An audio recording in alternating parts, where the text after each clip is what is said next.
Suena un ritmo pegajoso, un acorde que te obliga a mover los pies sin siquiera pensarlo. Suavemente, bésame. En ese instante, millones de personas alrededor del mundo descubrieron una voz que no se parecía a ninguna otra. Una voz nasal, intensa, poderosa. Y así, de la noche a la mañana, Elvis Crespo se convirtió en una leyenda viva del merengue.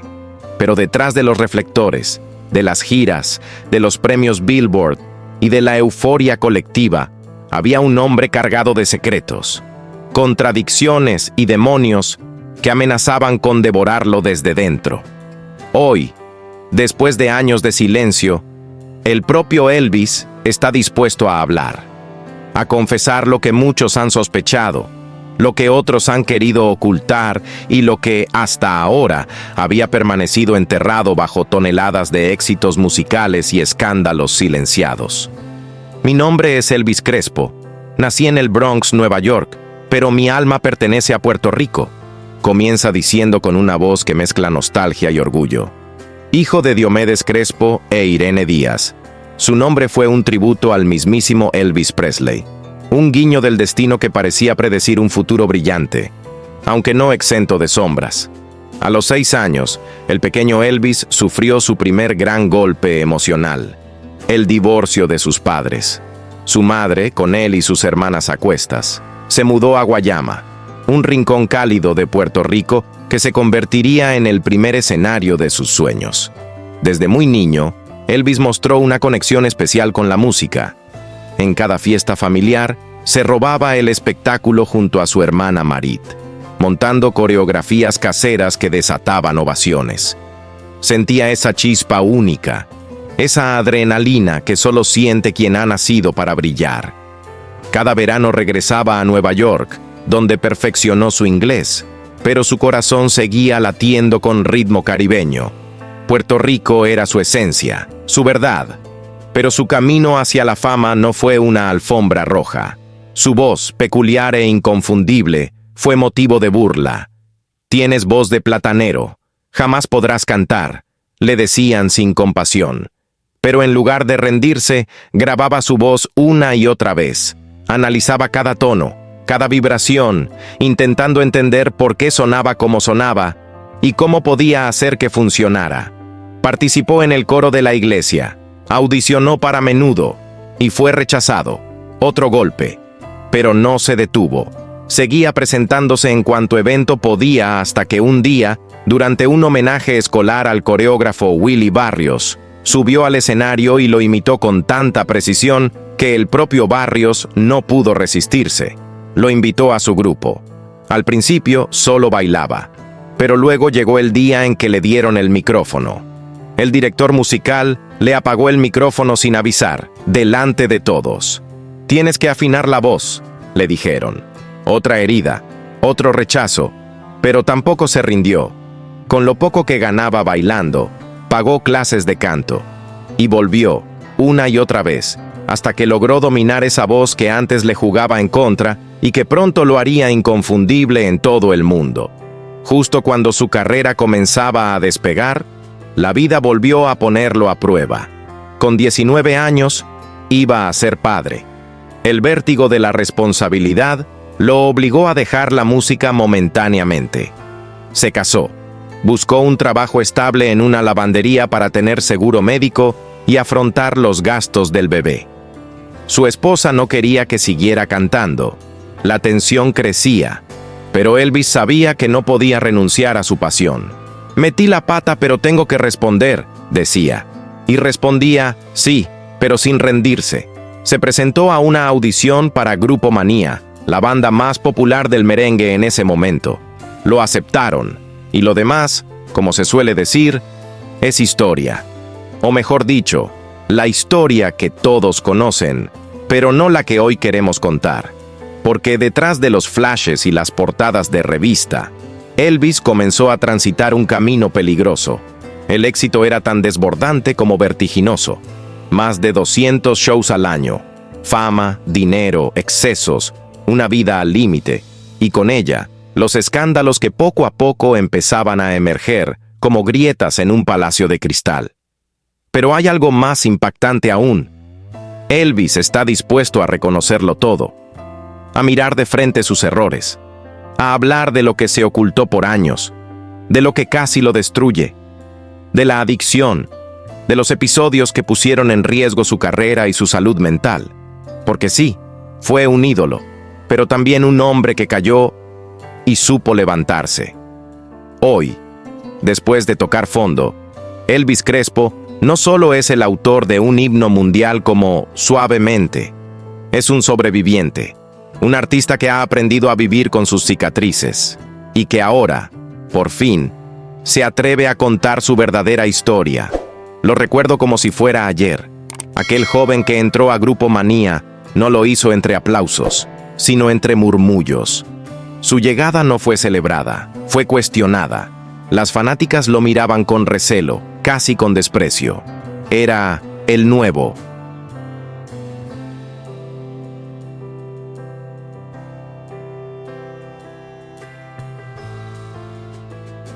Justificar su existencia, como si su voz tuviera que pedir permiso para sonar.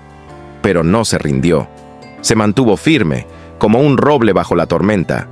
Grupo Manía, para él, no fue solo una agrupación, fue una escuela. No, más que eso, fue su universidad musical. Allí aprendió a sudar la tarima, a enfrentarse al vértigo del escenario, a dominar los silencios entre nota y nota. Con el tiempo, su estilo empezó a florecer, a hacerse notar. Y la gente, que al principio lo ignoraba, comenzó a escucharlo. A los 25 años, su voz ya no era solo parte del grupo, era su alma. Se convirtió en la voz principal, en el rostro y el sonido de una generación de merengueros. Fue entonces cuando surgió una pregunta incómoda, susurrada primero entre bastidores, luego en los despachos de los ejecutivos musicales. ¿Y si se lanza como solista? La idea no era descabellada, pero implicaba un salto al vacío. Abandonar la seguridad del grupo era como soltar una cuerda en medio del abismo. Pero él, quizás guiado por una corazonada, decidió arriesgarse. Firmó contrato con Sony Discos, la misma disquera de Grupo Manía. Y ahí comenzaron los verdaderos problemas. Sus antiguos compañeros lo sintieron como una traición. El ambiente se tensó. La disquera parecía caminar sobre cristales rotos. Nadie quería molestar a la gallina de los huevos de oro. Nadie quería decirlo en voz alta, pero la pregunta latía con fuerza. ¿Qué va a pasar ahora sin Elvis? El 30 de mayo, la bomba explotó. La noticia de su salida llegó a los medios y desató un vendaval de críticas. ¿Estás loco?, le decían. ¿Cómo se te ocurre dejar el grupo? Pero él ya lo tenía claro. El miedo estaba ahí, sí, pero también estaba el fuego interno. Tenía que demostrar de qué estaba hecho. 2 semanas después, comenzó la grabación de su primer disco como solista. Pero el camino no fue fácil. Mientras Grupo Manía seguía brillando, su proyecto parecía estancado. Sony no quería lanzarlo aún. No querían opacar al grupo. La espera se volvió un castigo, una tortura silenciosa. Hasta que un día de abril, el destino llamó a su puerta, en la forma más inesperada. Estaba en la ducha, el agua corría, el vapor llenaba el baño, y de pronto, una melodía le brotó del alma. Suavemente, bésame, que quiero sentir tus labios besándome otra vez. Salió corriendo, mojado, descalzo, como un loco. Tomó lo primero que encontró, una servilleta. Allí anotó la frase, y como si el universo quisiera jugar, su hijo pequeño, que estaba cerca, comenzó a tararearla con él. Era como si la inspiración se hubiera instalado en su hogar. Llamó de inmediato a Roberto Cora, el arreglista. «Tengo una canción más», le dijo con entusiasmo. Pero la respuesta fue un balde de agua fría. «El disco ya está terminado». No se rindió, insistió y convenció. Grabaron los arreglos, la pulieron, la mimaron. Cuando la presentaron al presidente de Sony, este quedó mudo, impactado. Decidió cambiarlo todo. El disco ya no se llamaría Tu Sonrisa. Ahora llevaría el nombre de esa melodía nacida bajo el agua, Suavemente. Era noviembre de 1997. Y entonces empezó la revolución. No había YouTube, no había redes sociales, pero sí había hambre, pasión y coraje. Empezó a repartir el sencillo en CD, en mano, en las calles, en fiestas. Lo llevó a estaciones de radio. La gente lo escuchaba una vez y quería escucharlo otra vez, y otra, y otra. Era adictivo. La radio no pudo ignorarlo. Sony no pudo ignorarlo. Y el 11 de abril de 1998, Suavemente fue lanzado oficialmente. Lo que ocurrió después no fue un éxito. Fue un huracán. La canción se convirtió en un fenómeno global. Arrasó en ventas. Llegó al número 1 en Billboard. Se vendieron más de 4 millones de copias. Cantó en Japón, en Australia, en Dubái, en Miss Universo. Aprendió a interpretarla en francés, en chino. Suavemente se convirtió en un idioma universal. Y cuando le dijeron que había llegado al número 1, él preguntó ingenuamente, ¿y eso qué es? El fenómeno no se detuvo ahí. En 1999, Píntame lo consagró aún más. Luego vino Por ti me casaré llorando, por el amor de una mujer.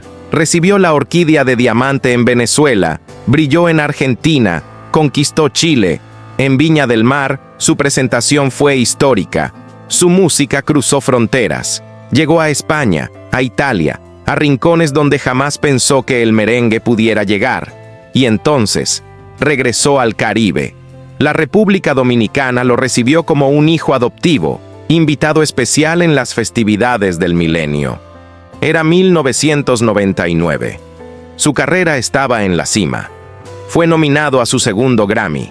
Y el merengue, su género, fue reconocido finalmente como categoría propia en los Grammy. Ese niño que un día soñó con cantar, Mildad. En esas cartas, Jorge nunca dejaba de mostrar su amor por la familia y su agradecimiento por todo lo que había recibido. A pesar de la enorme distancia que ahora los separa, su vínculo sigue siendo fuerte y sólido. En su papado, Francisco no ha olvidado sus raíces. Su vida ha estado marcada por una cercanía con la gente, por un amor profundo por los pobres y los marginados. Pero esos valores no nacieron de los libros ni de las grandes teologías. Nacieron en su hogar, de las lecciones de humildad y servicio que le enseñaron sus padres. Su enfoque hacia el papado, su cercanía con las personas, su sencillez. Todo eso viene de la familia que lo crió con amor y sacrificio. Hoy, cuando el Papa Francisco mira al mundo, no solo ve a millones de personas esperando su mensaje, también ve a sus hermanos, a su madre y a su padre. Y aunque el mundo lo adora, para él, los recuerdos de su familia son lo que realmente le da sentido a su vida. Cada visita a su hermana, cada carta a un sobrino, cada momento de oración en su habitación privada, lo mantienen profundamente conectado con lo que realmente importa, el amor incondicional de la familia. De esta forma, la historia de Jorge Mario Bergoglio, el Papa Francisco, no es solo la historia de un hombre que se convirtió en líder espiritual de millones, sino también la historia de un hijo, un hermano y un hombre profundamente marcado por las raíces de su familia.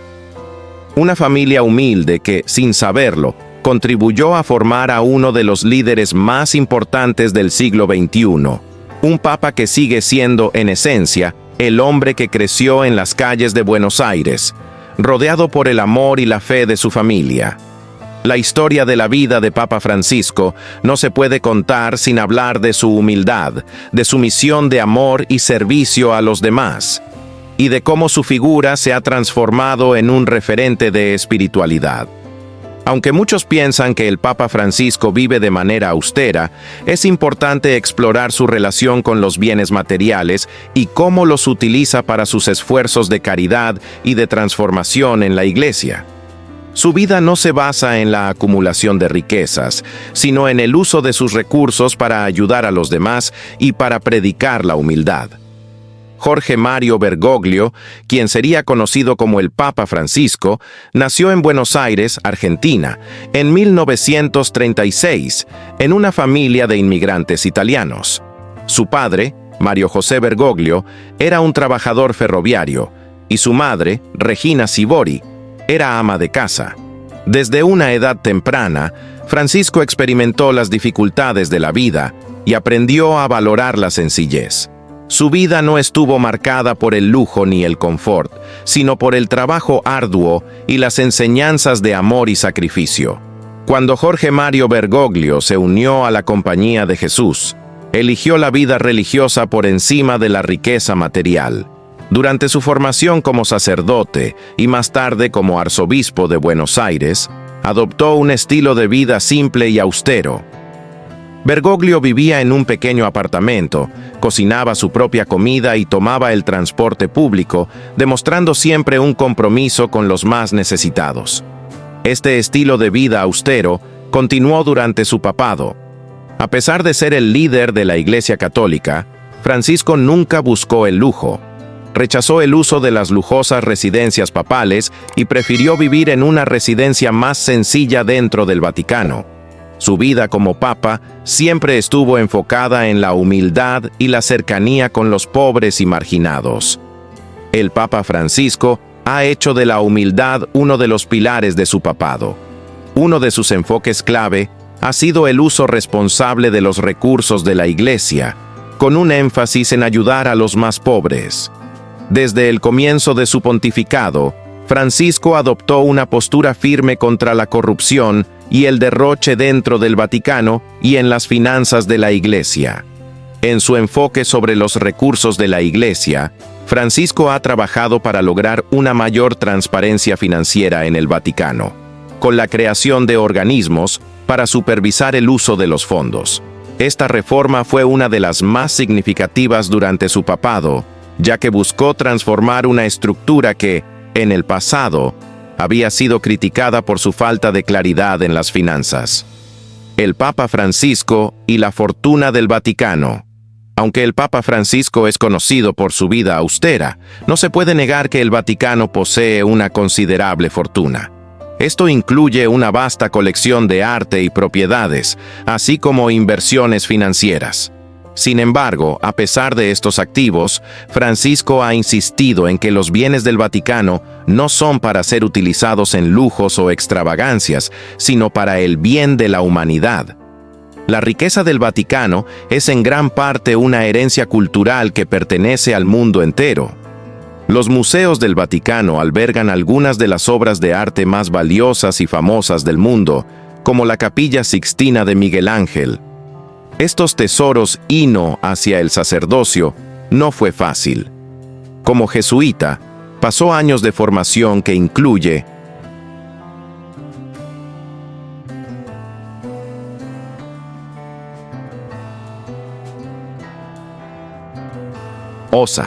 Osa, sino en mi nueva brújula. Fue mi representante, mi consejera, mi ancla. Yo era el artista, ella, el timón. Juntos reconstruimos mi carrera desde los cimientos. Volví a cantar, volví a crear, volví a sentir. Y fue entonces, solo entonces, cuando entendí el verdadero significado de la redención. Hoy miro atrás y no me reconozco en ese hombre perdido, arrogante y autodestructivo. Pero tampoco lo niego, porque sin esa caída jamás habría encontrado la fuerza para levantarme. Porque incluso en la oscuridad más profunda, siempre hay un camino de regreso. Y ese camino, en mi caso, comenzó cuando decidí dejar de correr del pasado y empecé a correr hacia el futuro. Elvis Crespo. Entre escándalos, redención y la eterna búsqueda de su verdad. A veces, para entender la dimensión de un artista, hay que mirar más allá de los escenarios y las ovaciones. Hay que escarbar en los silencios, en las confesiones que no caben en un verso y en las derrotas que se esconden tras los focos. Elvis Crespo, uno de los mayores íconos de la música tropical, no solo escribió historia con Suavemente, también escribió capítulos oscuros, controversiales y profundamente humanos en su vida. Este es uno de ellos. El mismo Crespo lo ha dicho sin titubeos. Cuando Maribel me conoció, estaba loco y medio... Ahora solo estoy medio loco. No es una frase para provocar risa, sino un retrato brutalmente honesto de un hombre que, en plena cima, se enfrentó a sus propios demonios. Maribel Vega, más que su esposa, fue el ancla que lo sostuvo en la tormenta. La mujer que creyó en él cuando ni él mismo podía mirarse al espejo sin reproches. La disciplina y tolerancia que tuvo con él lo conmovieron hasta las lágrimas más de una vez. Porque Crespo no esconde sus errores, los expone, los nombra y los enfrenta.